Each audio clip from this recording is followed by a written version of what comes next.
We're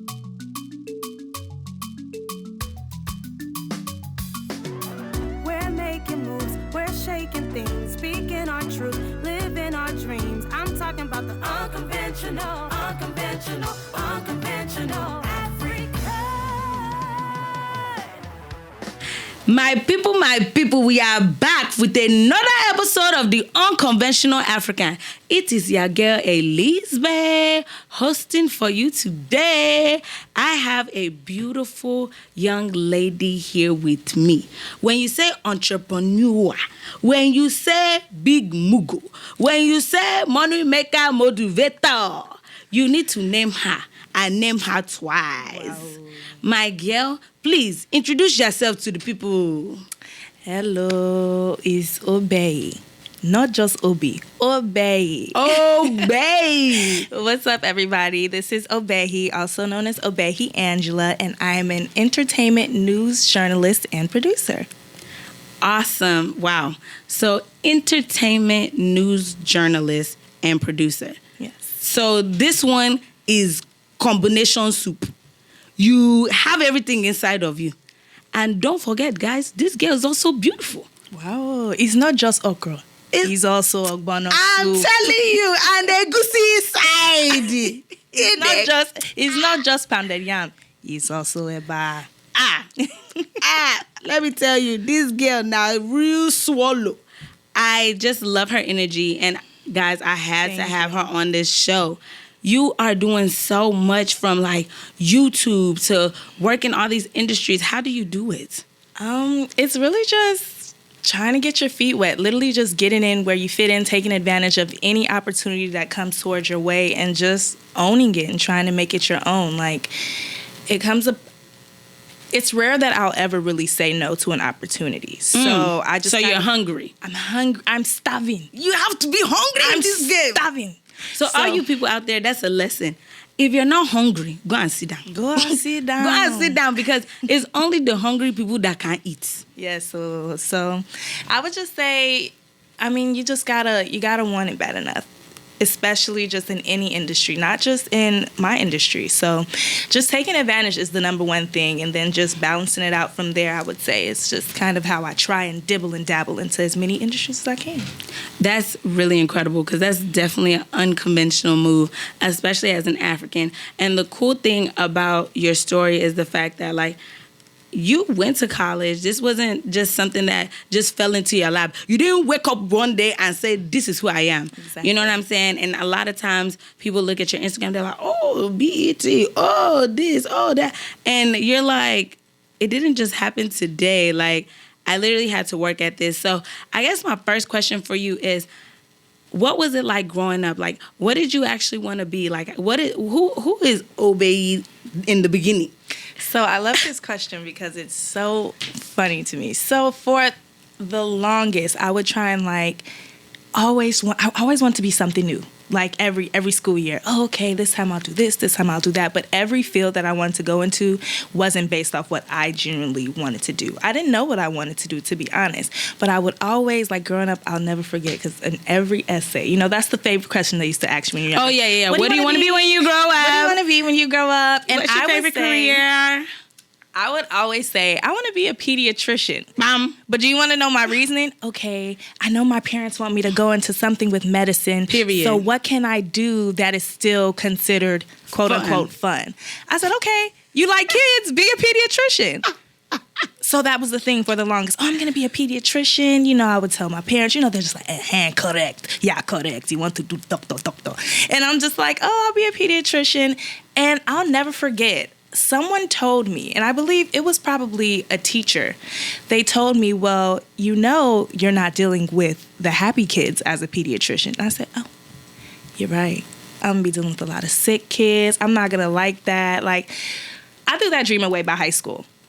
So I kind of always knew that I was going to do something unconventional, but I just didn't know what it would be and what it was that my parents would necessarily approve of. So that was the biggest thing. I was always thinking about, okay, what can I do that will still cater to me?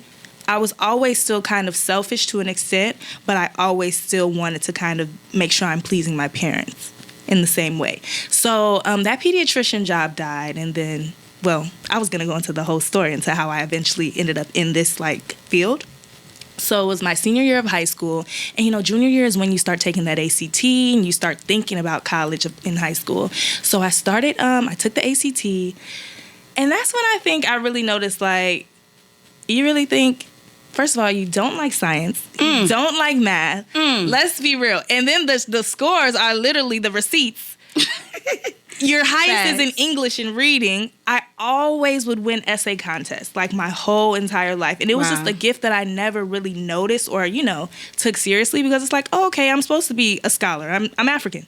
I'm supposed to be a scholar anyway. What? If you can't read or write, go home, Roger. But what's crazy is, you will never notice certain gifts because you're just blind to them, because you're so focused on the conventional things. And that's exactly why the platform was created, because it's we are so stuck in one mindset. Yes. Even the people that are successful in different areas as being African, even in our households, they may not say it outside, but in our households, they have this stipulation on them you want to go and play basketball. Exactly. You want to go and do this. Out of 100 people, only one of them may become that. If they get injured now, then what? I don't want you living hand to mouth. My mom used to always say that. I don't want you living hand to mouth. And they love to pull out the numbers, the stats, because they're just But researchers. The stats in their head. Literally of what? Did you get this from Google? Did you get this? They can't tell you where they got it from. I hate an African to quote the Bible that doesn't actually know the text. It's what's going on? What's the I'm Uncle, that did not happen to Hannah at all. It's literally like that. Who said that? Who said that, Mama? Because I don't remember that. No, but even speaking on your pediatrician journey, most Africans, as a young kids, that's the first thing that they want to say, oh, yeah, I wanted to be a pediatrician. A lot of people that come on the podcast, that's the first thing they say is, really? Yeah, my parents was so okay with me because I said I wanted to be a pediatrician. But I didn't actually know how to take care of kids. I was a kid myself. Yeah. But it's kind of the thought when you're a kid is oh, my goodness, I'm going to be able to take care of kids. Mm-hmm. I'm a kid. It would be fun, right? Taking care of people that are like me.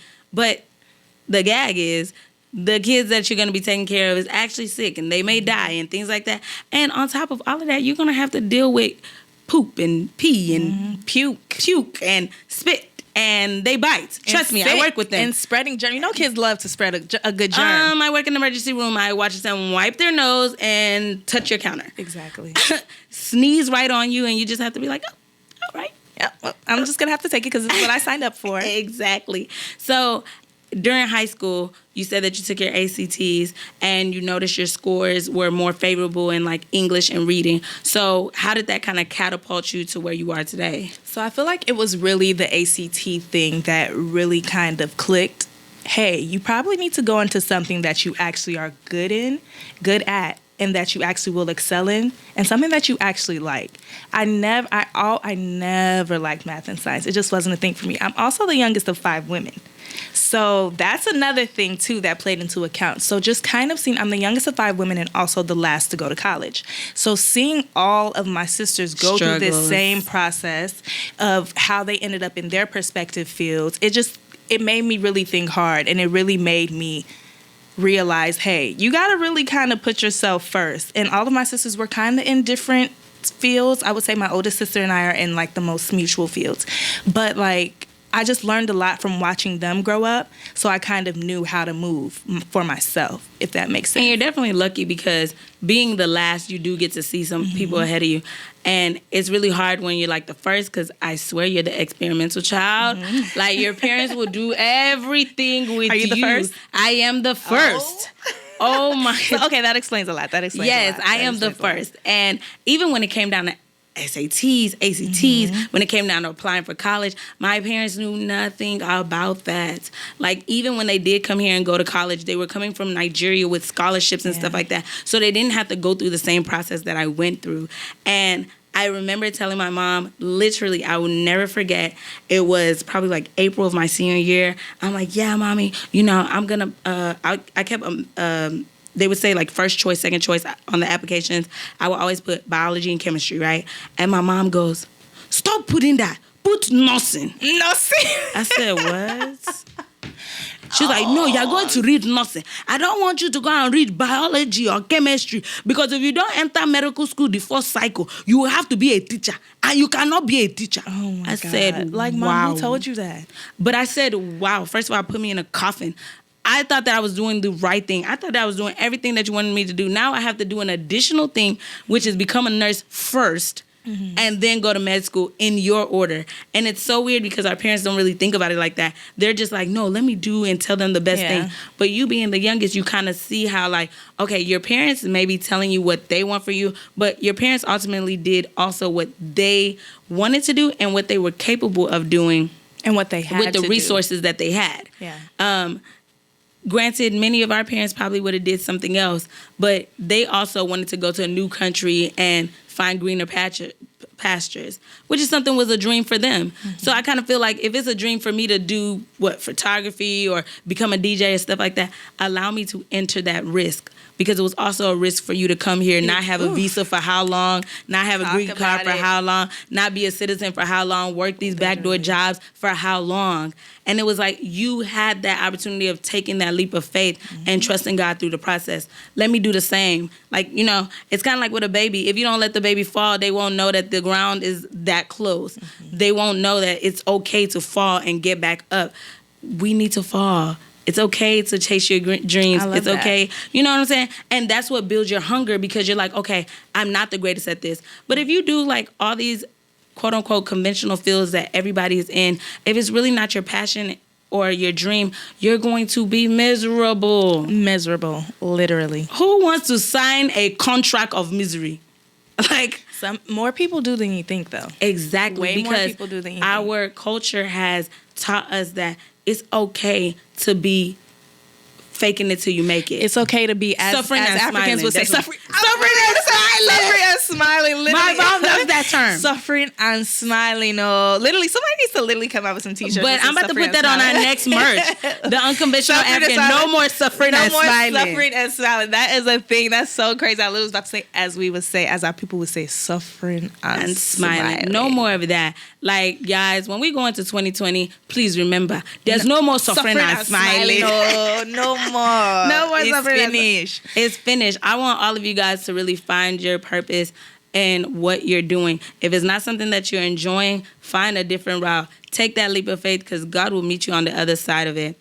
But as we were saying, you know, so you watched your sisters go through their ups and downs, because let's be honest, the most dangerous hood is not in Chicago, it's not in New York City, it's not in Houston. It is adulthood. You're funny. I'm really waiting. Like, what hood could be more dangerous than the one she's naming? Okay. Like, you might be onto something. Adulthood is the most dangerous hood to be in, because I love the that. ups and downs that you go through in adulthood is serious. It's just too much. Like, have you ever tasted Scotch bonnet pepper? Oh, no. It's hot. It's hot too. That's how hot adulthood is. I love that. It's like you're going into the fiery furnace, because really and truly, you're trying to figure out who you are and how you fit in. But like you said, you're still trying to please the people that you love so near and dear. And that's really what the Russian roulette of it is. And so you watching your sisters and you know, figuring out that, okay, I like this, I like that, I don't like this, I don't like that. How did you come to the discovery of the specific field that you're in? Journalism and production. Because those are very, like, huge spectrums of things. And you almost in yourself have to find where your specific spot is. For sure. So as far as that, I've always been curious. That's one thing I can say. And I feel like it's so cliche. Of course, most journalists are curious. That's why they're into storytelling and just being a journalist as a whole.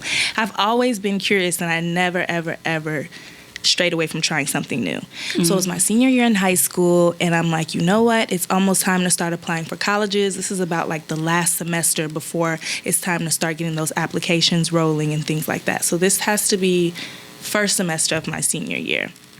And there was a class that was offered at another school in the same district, but they had transportation and everything for us, and it was called Media, Communication, and Arts and Technology. And throughout this class, my counselor was telling me about it, and she was just saying, like, oh, I think it'd be very good for you. You know, I've always been an entertainer, if that makes sense. Everybody says that about me too. Literally. So I've always been the one to be making up songs. I used to interview myself in front of mirrors when I was 3 years old with my sister. She was in the band. I would take her music stand because that was my microphone as a 3-year-old. You know, we'll turn an iron into a microphone. No, yeah, like for real. So I would always like create songs, interview myself. Obehi was always just, as my mother would say, you have diarrhea of the mouth. Just talking. Fine. So I'm not gonna lie. As funny as it sounds, now that I talk about it years later, I was like, what field can I go into where I can just talk? I was always the one getting in trouble in school for talking the most.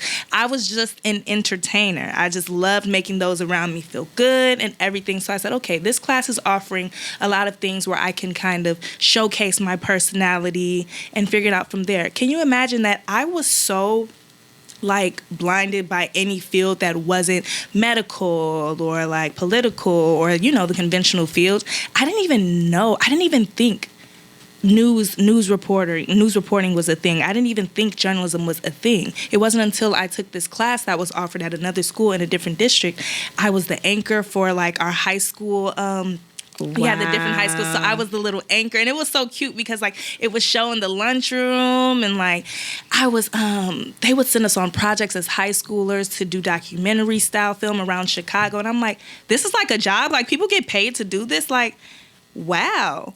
It's crazy that you're saying it because I'm listening to you and I'm just thinking about like when I was in elementary school, I was on a news team. When I was in middle school, I was on a news team. And I would never forget. I used to like, welcome to the Channel 13 Eagle News Team. Hello? I used to be so excited. You will never realize that you've been on this wave and this has been your calling until you look back on all of the mannerisms that you had at a point in time. I'm like, I was winning essay contests. Of course I'm doing writing intensive courses. Of course I'm going into a field that's writing intensive. It was just crazy, and I didn't think much of it. So after that class, I kind of knew, like, I want to go into journalism. Come on. So I'm like, okay, this is perfect. This is right on time. Now it's time to break it to my mother. Hey! It's time to break it to my parents. Because, you know, first you have, with African parents, you can have the idea. No, yeah. But you must know the next step is to see if the idea will make it It's kind of pass. like the plan where, like, your friends, y'all all hype. Y'all like, yeah, we about to go to the party. Yeah, we about to go to the party. Girl, ooh, I'm going to wear this. Da-da-da. You have your outfit plan. You have your friends lined up. Y'all know where y'all about to go. Y'all know how y'all going to get there, how y'all going to get back. And now it's time to ask mommy and daddy. Wait. I didn't even ask my mama. And your friends like dumped them because you know you that one friend out of the group that never like, could go nowhere. Ooh, child, now we don't know if she gonna be able to come out. Now she didn't even tell us she didn't ask mom yet. And you look the next like you're like, okay. Back be sweaty. Yeah, back be sweating, throat is shaking, but you got to make sure that you cross your T's and dot your I's. So you're like, okay, did I clean up my room? Did I clean up the kitchen? Is my mom's car clean? Yeah. All right, have I pissed her off in the last week? All right, no. Okay. Is there food in the house? Did I take the chicken out the freezer? That's okay. If there's no food in the house, then I need to get started making food. I need to do something extra. Okay, mommy likes when I iron her uniform. I will iron her uniform for work. Iron the uniform, literally. That's it. That'll get her to let me out. And then you do it, and like by the time you go to your parents, you're like, okay, you gotta look, see if they're in a good mood. Daddy has already eaten his fufu, so his stomach is well CNN full. is playing. They're on the couch. Everything's quiet. CNN is playing, and now it's time to just tiptoe. Dum dum dum. You be so nervous too. Your heart is literally going like this. Literally, as you walk. And then you're like, mommy. Voice too shaky. Daddy. Then you start having a slight accent from nowhere. I wanted to ask you. And they're looking at you like, what? If Anaya and them are going What to... of them? What about them? They're going to prayer house for Friday night. And I wanted to know, can I go to the prayer house with them? Because if Anaya's parents are going to take her, and they said that I could go. Oh, if Anaya wants to go to prayer house, you guys can go with her. And you're thinking, man, I just lied. You just lied. But they said I could go. Little do you know, you got to change your clothes in the back. You run to the room and you be like, girl, I could go. My mama said I could go, but guess what? I have to be back because my mama think I'm going to your house for prayer ministry. Now your friends are mad because you got to leave the party early. I hate it when I had to be back. But me, you see, I was a little rebellious. As the youngest, you got away with a little bit more. It was different for you. They were tired. They were tired by the time they get to you. So, I would push it to the limit or whatever until, I gotta, I think I would wait until, the second call.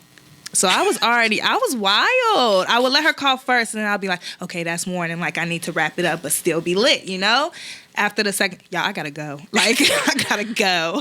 I have to. Don't let the voicemail, get the voicemail notification. That's when y'all finished. What? You're done. Just don't go home because actually at that point, you're really finished. It's funny because, in Houston where we were, especially in Mo City, shout out to the Mo. I got a couple friends from the Mo, so shout out the Mo. You start praying and praying and praying and praying and praying. And meanwhile, in the back of your head, you didn't have to go. You knew that. But your parents put so much emphasis and so much pressure on you just in life and in everything. Bro, shout out to being African because it makes you a strong fun, person. Though. It's not for the weak. It's not for the weak. It's not. But when you look back on it, you're like, I'm not gonna lie. Call me crazy, but I think a lot about how my mom, the different things that my parents instilled in me growing up and the different rules. And I'm like, I kind of almost have no choice but to raise my children the same way. Maybe not to the extent for certain things, but for the most part, I'm not gonna lie, they did a good job. I was just thinking about that the other day. Me and my sister were talking, and I was like, I see why my mom never let me sleep over anybody's house. Mm-hmm. What is a sleepover? Literally. Why are you sleeping over at somebody's house when you have a bed? There's people that don't have bed to sleep. Exactly. Excuse me, God.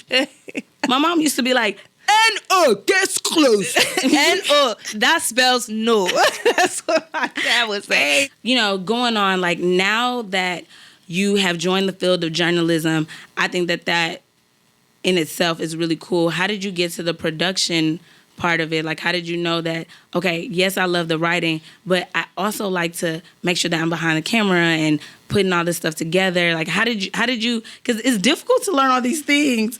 So, one thing about my parents, and then I'll kind of go into that and segue into that. So one thing about my parents is, once I did break the news that I wanted to go into journalism, I was shocked by their reaction.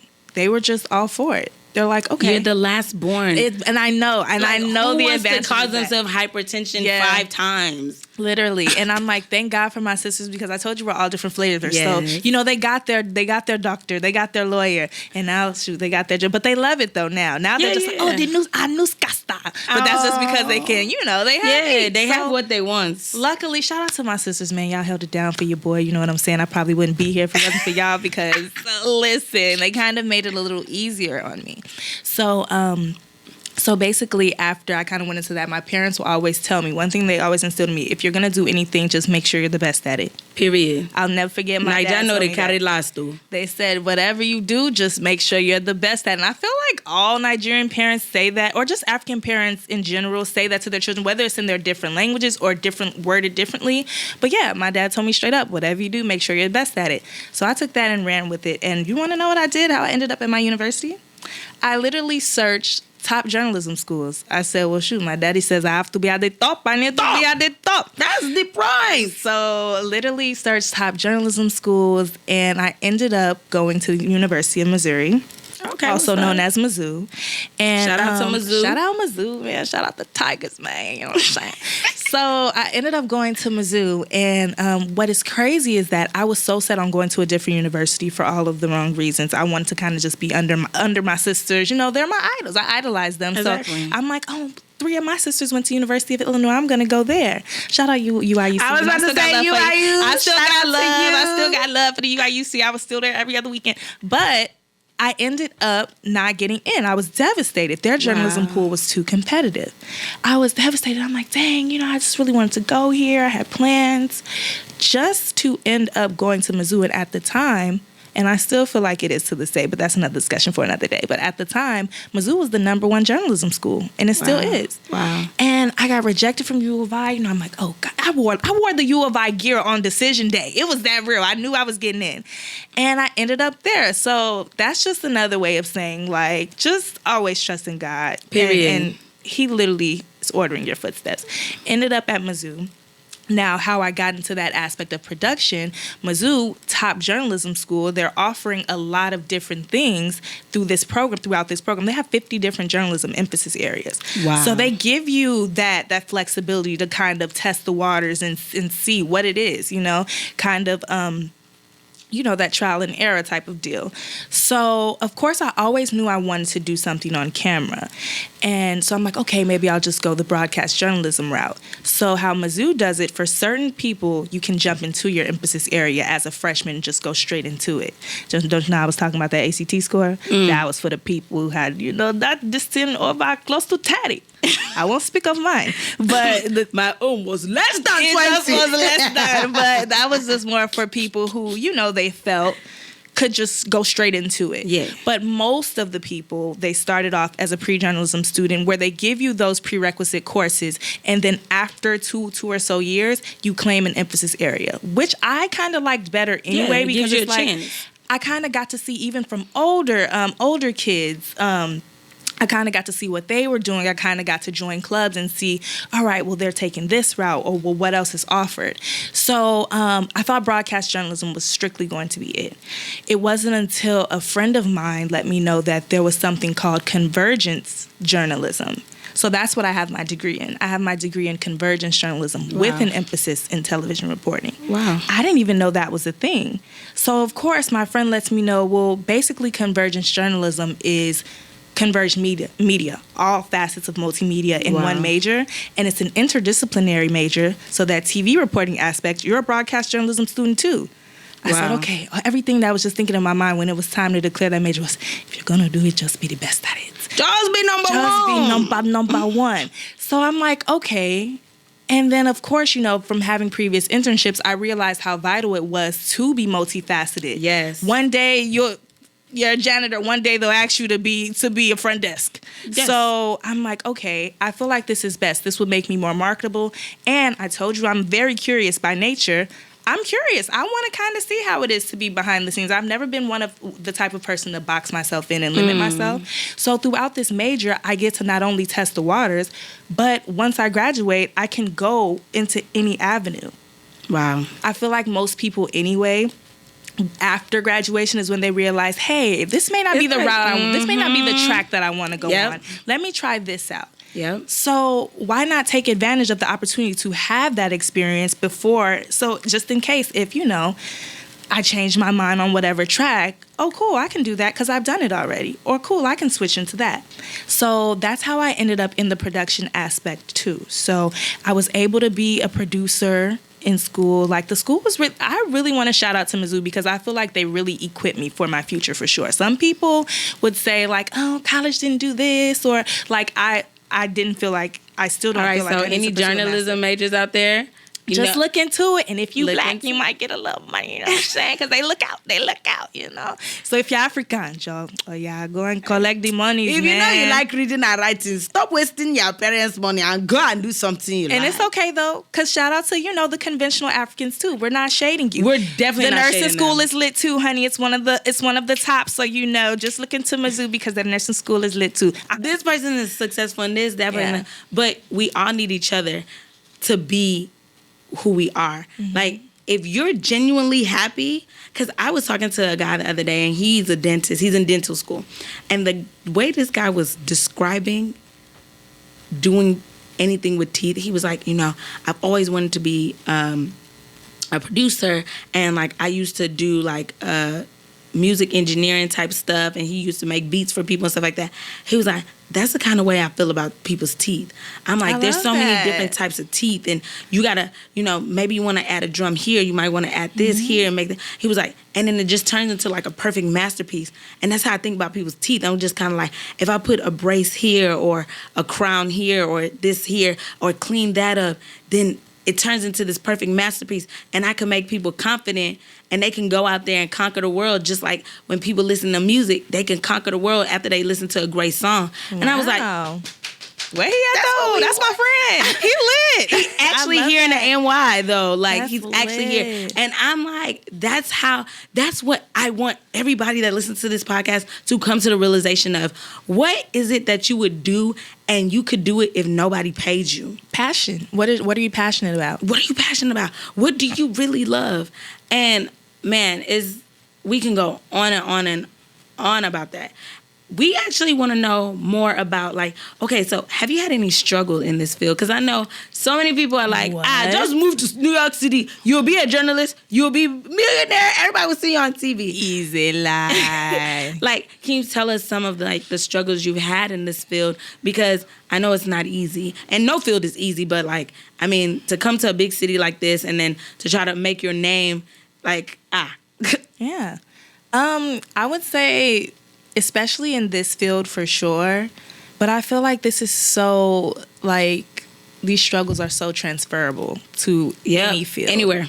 But I would say a lot of self-doubt first and foremost. Like, they say comparison is the thief of joy. But social media is the devil for that. And social media is the devil, but it's like, it's such a vital part in my field too. So you know how people can take those mental breaks from social media? You can't, because your next opportunity is there. So it's kind of hard. You just use it for what it's supposed to be used for. Yeah. If you use it for what you're supposed to be, you can't go there and let yourself get consumed inside of it. But I feel like that's so easier said than done, because what you're supposed to be using for can also kind of get in your head as well. Facts.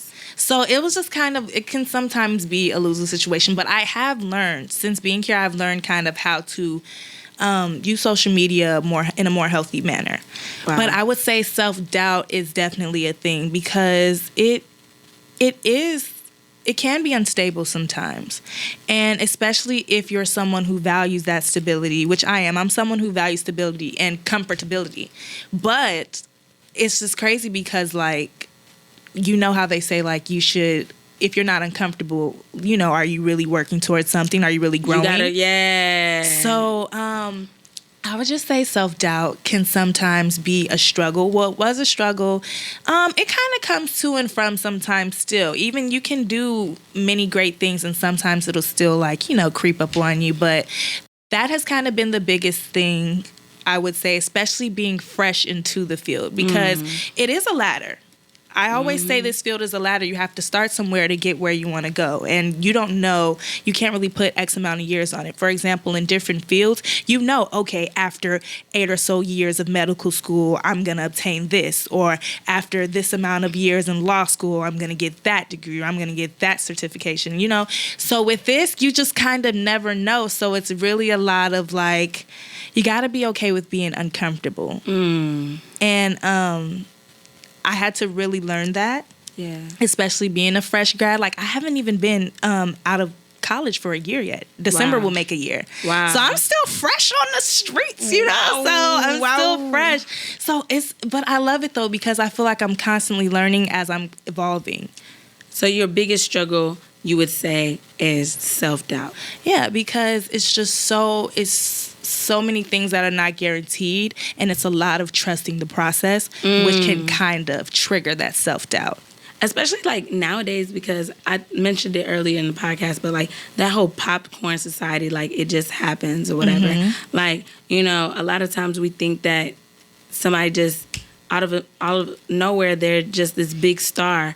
But they was actually working in the background. Like, they was actually in the studio countless of hours. Like, I think it was Cardi B that was speaking about, like, y'all don't know what I do. Like, I put my daughter to bed at a certain time, and I go to the studio, and I'm working till morning, and I still have to come back and be a mom and all this other stuff. Like, it's hard out here. People don't just wake up and become stars. But it's the work you put in when nobody's looking that makes you who you are. Because even like you're saying, like, oh, yeah, I'm fresh out here.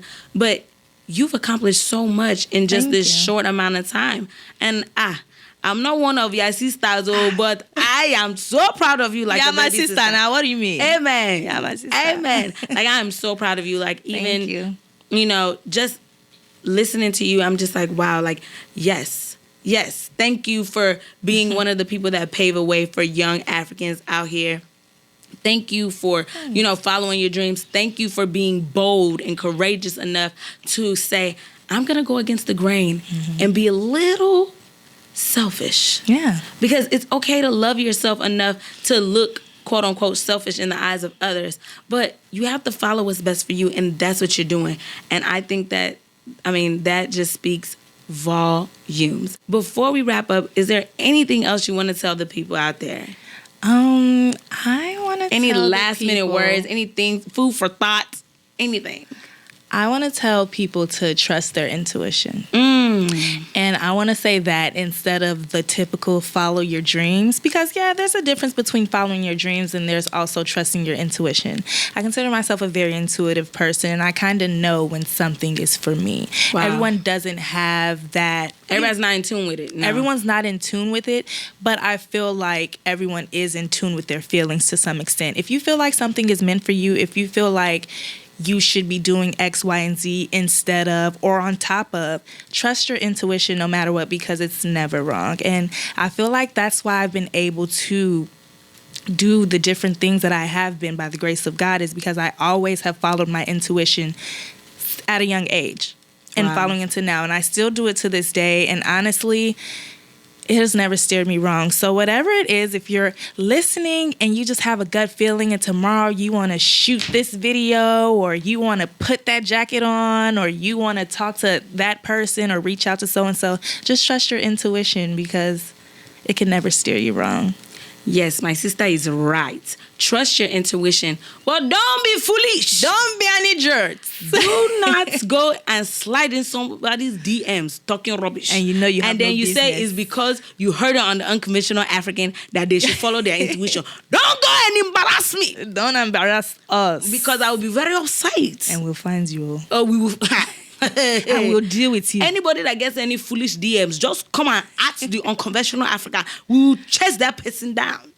But thank you so much for being on the show. Thank you for having me. You definitely are a breath of fresh air. You and are I too. really would like for you to tell the people how they can follow up on things that you're doing and get in contact with you. Because I know there's a young African girl out there that's like, I want to be just like her. How does she follow you on social media? Reach out to you maybe through email or something like that to ask you questions on how you, went through your journey, or questions about school and things like that. So you can follow me on Instagram, Twitter, whichever is your best platform, at Obehi Angela. That's Obehi Angela. If you people can't spell Angela, no, I'm just kidding. Angela. So Obehi Angela. And also I'm on YouTube. So if you want to just kind of come on, my YouTuber, little shameless plug for the girls. If you want to also just kind of keep up with my journey, because it's always an ongoing journey, it's Obehi Angela as well. So pretty consistent. And then if you want to email me, I email back. I'm not shady. It's obehitv@gmail.com. OBEHI TV. Awesome. Well, this episode has been fire. And literally, you going into YouTube now and things like that. People, this girl is climbing. You know how she was talking about climbing the ladder? She's creating her own ladder to climb. So you people follow up on everything that she's doing. It's your girl, Elizabeth, here with the Unconventional African, and we are out. Yes, so... We're making moves, we're shaking things, speaking our truth, living our dreams. I'm talking about the unconventional.